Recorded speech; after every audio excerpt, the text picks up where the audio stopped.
Hi everyone, today I and my friends will talk about biological safety when handling organism or agents in the lab. You guys are familiar with the lab, right? Especially if you are a science student.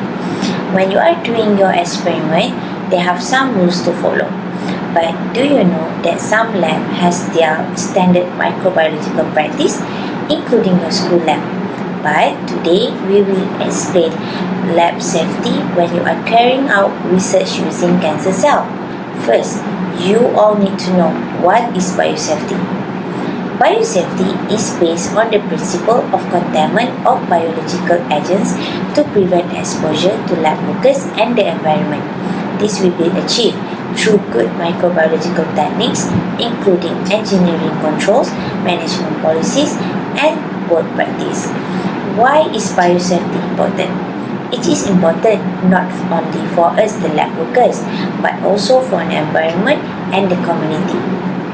The lab workers must be aware of hazards and must be trained to safely handle processing infectious agents.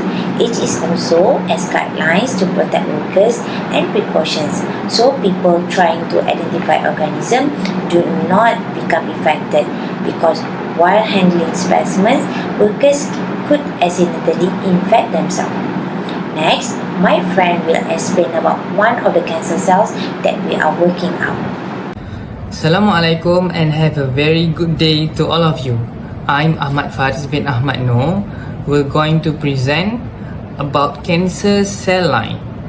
So most of you guys must know the term of cell and cancer. So what is cell? In biology, the cell term means the smallest unit that can live on its own and that makes up all living organisms and the tissues of the body. The term cancer means a disease in which some of the body's cells grow uncontrollably and spread to other parts of the body. Then what about cell line? Cell line is a general term that applies to a defined population of cells that can be maintained in culture for an extended period of time, retaining stability of certain phenotypes and functions. Now about my main topic is about cancer cell lines. So what are cancer cell lines? Cancer cell lines are cell lines that consist of immortal cancer cells that can continually divide and grow over time under laboratory conditions. These groups of cells, which start as samples from patients, will be adapted to live and grow in laboratories. Human cancer cell lines are most commonly used to study cancer biology, identify new treatments, and improve the efficacy of existing cancer treatments. New cell line will be quarantined in the laboratories and in storage until their origin has been authenticated and they are shown to be free from microorganisms. CRISPR is a powerful tool for editing genomes.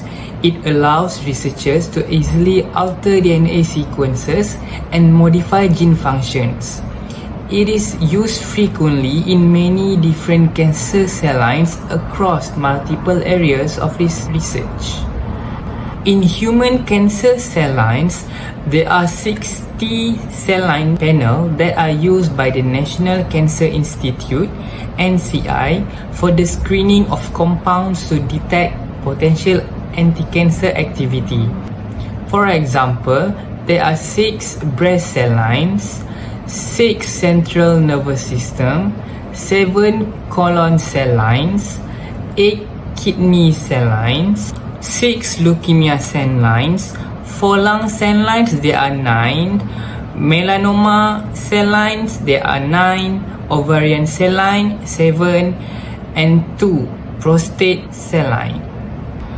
In this presentation, we are going to focusing about the breast cancer cell line that will be present by Tengku Nurul Adiba. That's all. Thank you. Assalamualaikum warahmatullahi wabarakatuh. My name is Tengku Nurul Adiba.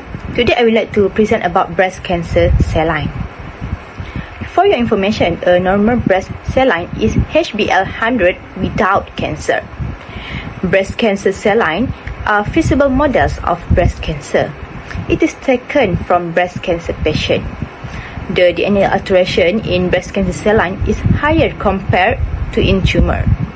This is example of breast cancer cell line. From all the example above, the most frequent used breast cancer cell line is MCF7. What is MCF7? MCF7 is taken from 1969 years old white female patient who have metastatic adenocarcinoma. It is an epithelial cell that is isolated from breast tissue. Okay, like what you can see in the slide, the left one is a picture of low density MCF7 in breast cancer tissue, and the right one is MCF7, high density of MCF7 in breast cancer tissue. The classification of microorganism MCF7. MCF7 is a primary tumor. It is an invasive breast ductal carcinoma.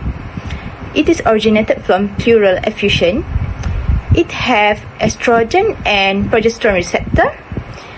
It is proliferative response to estrogen. MCF7 cannot have ERBB gene amplification, and it is a luminal epithelial phenotype. MCF7 is classified as risk 2 microorganism. It is because MCF7 is a microorganism that can cause harm to human, plant, insect, or animal, but it cannot be a hazard to lab worker, community, livestock, and environment. MCF7 need to be handled in biosafety level 1, or known as BSL1, because it is an agent that cannot cause harm in health adult human. Hi, my name is Frederick Upin.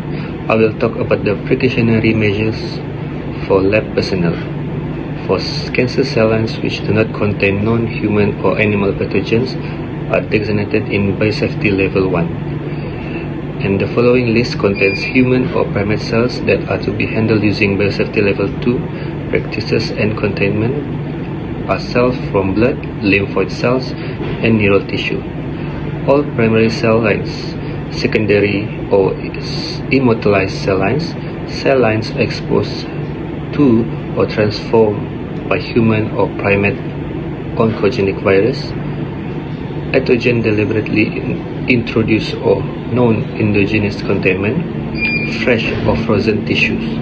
Hi, good morning everyone. So today I'm Joshua and I'm going to tell you guys about the precautionary measure that our lab constantly take in order to ensure the safety of the community. So basically we will talk about the disposal of cancer cell line sample. So as you guys know, our lab is carrying research using cancer cell line. So it is important for us to dispose those used sample of cancer cell line in a proper way to ensure the safety of the community. And there is a few precautionary measures that is important for us to follow.